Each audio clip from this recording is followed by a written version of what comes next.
विद्यार्थी मित्रांनो, आता आपण प्रॅक्टिस सेट 1.2 सॉल्व करूया. प्रश्न क्रमांक पहिला. Given below are some triangles and the length of line segments. Identify in which figures ray P M is the angle bisector of angle Q P R. मित्रांनो, Q P आरचा हा Q P R आहे बघा, Q P R. आणि आपल्याला हे check करायचं की या क्यू पी आरचा हा जो रे आहे पी एम, हा ray P M Q P आरचा अँगल बायसेक्टर आहे की नाही हे आपल्याला चेक करायचं आहे.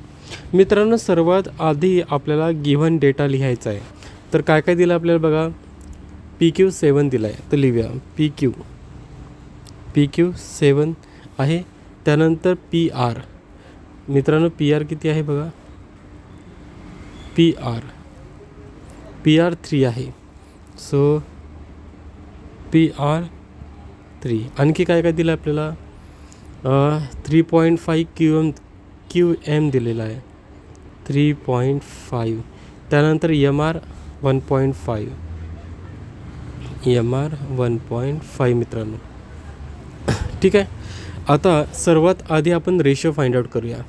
इथं अँगल पीला चेक करायचं आहे ना आपल्याला. अँगल रे पी एम हा अँगल पीचा अँगल बायसेक्टर आहे की नाही हे आपल्याला चेक करायचं आहे. तर मित्रांनो, रेशिओ घेताना आपण पीपासून सुरुवात करणार नाही. लक्षात ठेवा मित्रांनो, ज्या अँगलचा अँगल बायसेक्टर चेक करायचा आहे तर रेशिओ घेताना पीपासून आपण सुरुवात करणार नाही. लक्षात ठेवा.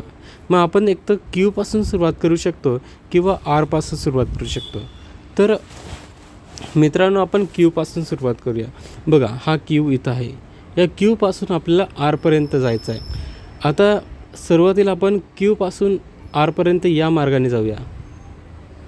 तर बघा, क्यूपासून एमपर्यंत जाऊया आणि नंतर एमपासून आरपर्यंत. आपल्याला क्यूपासून आरपर्यंत जायचं आहे, तर हा पहिला मार्ग आहे, पहिला रस्ता आहे की आपण क्यूपासून आरला जाऊया, एमला जाऊया आणि एमपासून आरला जाऊया. तर क्यू एम किती आहे आपल्याकडे. क्यू एम आहे आपल्याकडे 3.5. डायग्राममध्ये पण दिसेल तुम्हाला की क्यू एम 3.5 आहे आणि एम आर 1.5 आहे. आता मित्रांनो, आपण हे दोन्ही डेसिमल नंबर्स आहेत आणि या डेसिमल पॉईंट काढण्यासाठी आपण 10ने मल्टिप्लाय करूया. आता 10नेच का मल्टिप्लाय करतो आहे आपण, कारण लक्षात ठेवा पॉईंट नंतर फक्त एकच अंक आहे मित्रांनो, एकच डिजिट आहे. एकच डिजिट असल्यामुळे 10ने मल्टिप्लाय करतात. 2 डिजिट असते तर 100ने मल्टिप्लाय केलं असतं, 3 डिजिट असते तर 1000ने मल्टिप्लाय केलं असतं. तर मित्रांनो, 3.5ला 10ने मल्टिप्लाय केलं तर 35 आणि 1.5ला 10ने मल्टिप्लाय केलं तर 15. या दोघांना पण आपण 5ने डिवाईड करूया. तर हे येतील 7/3. करेक्ट. याला एक इक्वेशन नंबर 1. तर दुसरा रस्ता निवडूया. आता दुसरा रस्ता आहे की तुम्ही क्यूपासून पीपर्यंत जा, नंतर पीपासून आरपर्यंत जा. तर क्यूपासून पीपर्यंत जाऊया आणि पीपासून आरपर्यंत जाऊया. क्यू पी 7 दिला आहे आपल्याला आणि पी आर 3 दिला आहे मित्रांनो. हे इक्वेशन झालं 2. आता तुम्ही हे दोन्ही इक्वेशन चेक करू शकता. पहिल्या इक्वेशनमध्ये व्हॅल्यू आपल्याला 7/3 मिळाली आहे आणि सेकंड इक्वेशनमध्ये पण व्हॅल्यू आपल्याला 7/3 मिळाली आहे. म्हणजे हे दोन्हीही रेशिओ मित्रांनो सारखेच आहे. दोन्ही रेशिओ कशा आहे, सारखेच आहे. So therefore Q M upon M R is equal to Q P upon P R from 1 and 2. Equation 1 and equation 2.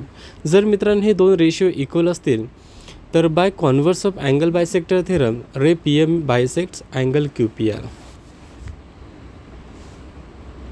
इथं लिहूया आपण. So both ratio are equal by converse of angle bisector theorem. Angle bisector theorem ray P M bisects angle Q P R. Done मित्रांनो. लक्षात ठेवा हे दोन्ही ratio equal असणे आवश्यक आहे. इक्वल असतील तेव्हाच तो रे पी एम अँगल पीला बायसेक्ट करतो म्हणजे इक्वली डिवाईड करतो.